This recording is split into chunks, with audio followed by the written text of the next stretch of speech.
Alright, for today's video mga bay, naday mga boss nato mga bay nung ni Abante diri sa atong gamay nga barracks mga bay.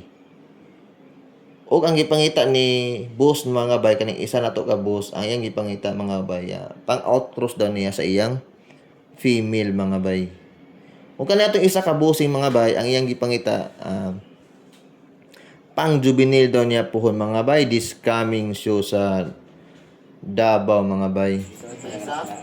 O mga to mga bay, na makoy keep 3 mga bay nga pipila ra pud mga bay. O ispatan man gyapon na ni bossing mga bay.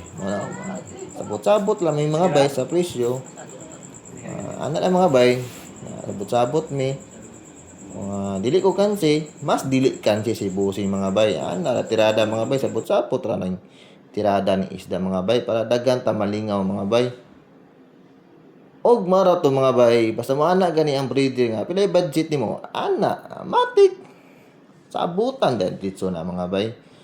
O kanay din sila mga boss mga bay, katong last show, katong Davao, ni-enter din sila mga bay. O ang ilang isda mga bay, nakatrope. Mo lang congrats sa inyo boss. Kaya nakatrope ang inyong isda mga bossing. Og mara to boss, daghang salamat. Og asa maabot yung video, paki-like and follow and share og happy peacekeeping.